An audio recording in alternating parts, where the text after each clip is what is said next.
به بخش بعدی به اتفاق شما میریم که بخش در واقع فیلم بازی هست و در این بخش بهرام عزیزی که خودش از فیلمسازان و کارگردان شناخته شده هستش راجع به جوخه گانگسترها برای شما صحبت میکنه.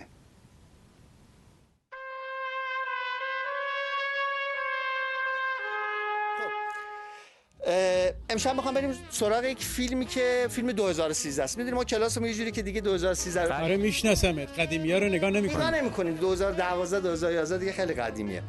اسم فیلمش جوخه گانگستر هاست. فیلم‌های گانگستری کلا در تاریخ سینما همیشه فیلم‌های جذابی بوده. فیلم جوخه گانگسترها فیلمیه که کلیشه تمام فیلم‌های گانگستریه. کلیشه فیلم‌های گانگستریه.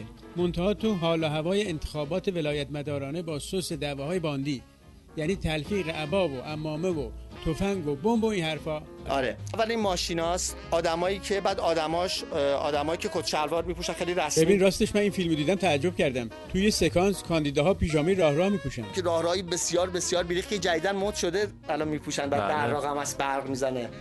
بعد اسلحه‌ای که دارن معمولا مسلسلیه که گرده. بعد یه افکتی دارن اینی که مثلا پارکاب ماشینا وای میستن و نامردن یه جاهایی 10 نفره مثلا یه نفر رو به گوله میبندن. من فکر میکردم این فیلم مردان رئیس جمهوره. عجب، خب بفرما ادامه بده. فیلم جوخه گانگستر یک فیلم بسیار بسیار جذابه. هیچ داستان پیچیده‌ای نداره. اول فیلم که در حقیقت فیلم شروع میشه، بازیگر نقش منفی فیلم که اسمش سیدعلی خامنه‌ای دامن تو این برون بر، اول فیلم معرفی میشه و یک آدم بسیار بسیار بسیار بی‌رحم. یعنی یک صحنه‌ای داره که یک نفر مثلا داره ازش حرف میکشه و یارو جوابشو نمیده و فلان، پدر یارو در میاره. سکانس اول معرفی کیه؟ شخصیت منفی مونه. خب ما میگیم چی؟ میگیم آقا یه شخصیت منفی داریم دیگه، از این بدتر نمیشه. نگی که شخصیت منفی اکبر کوسه و انترن، اونا رو بذار کنار، صاف برو سراغ نقش خود و عظما تو انتخابات. اینجوری گیشه رو تو چنگت داری؟ من خودم زیاد دوست ندارم حقیقتش. احساس میکنم سر و صورت و فیزیک میزیکش نمیخوره هر نقشی بازی کنه، ولی اینجا خدای خوب بازی کرده. بابا فیزیک میزیکشو ول کن. خب فیزیکش ناقصه، خود ننه مردش هم اینو 10 بار گفته. مهم میمیکشه که اساسی منفیه. از سر و صورت و میمیکش بگو. یه صورت یخی داره، صورت جذابی داره، ولی اصلا نمیخوام میمیک خاصی نداره. خیلی آدم خونسرد ولی خیلی کارهای عجیب غریب معمولا تو فیلم انجام میده. کجا صورت جذابی داره؟ هر کی مثل تو یه تپه ریش بذاره صورتش جذاب میشه؟ من نمیتونی اینو بعد از بگی حالا من. خب حالا بگو تو این فیلم شخصیت سیدعلی رو چطور نشون داده؟ در فیلم‌های این چنینی معمولاً به زندگی این گانگسترها میپردازند.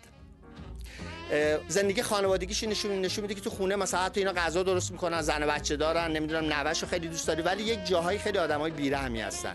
ببین نظر درباره سکانسی که سیدعلی با تیپا رفسنجانی رو میندازه بیرون چیه؟ این سکانس خوبه که خیلی سکانس تاثیرگذاری آدم به وجد میاد.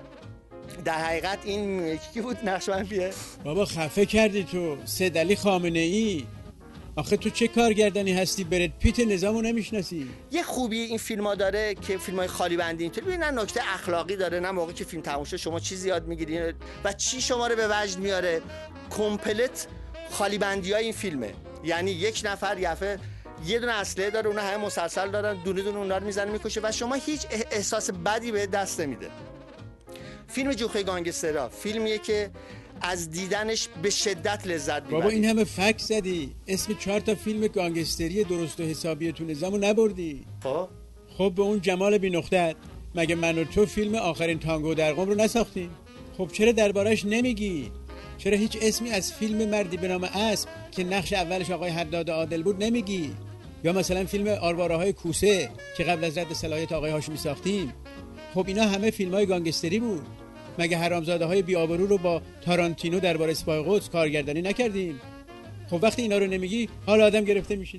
فیلمایی که تو نام بردی واقعا فیلمای بسیار درجه‌ای که گانگستریه. یعنی فیلمایی که در حقیقت تمام این فیلم‌ها که ساخته میشه بر اساس همیناست، یعنی کلیشه‌ای که بعد از این فیلم‌ها رایج شد. حالا شما یه کوتاه راجبش بس بگو دیگه. حالا تا راجب کی؟ راجب مقام عظمای ولایت؟ بله. خب مقام عظمای ولایت در واقع خیلی دوست داره بتونه نقش پدرخوانده نظام رو بازی کنه و همه گانگستراش ازش حساب ببرن، اما به قول دون کورلئونه نظام یعنی امام ره، عظما مال این حرفا نیست.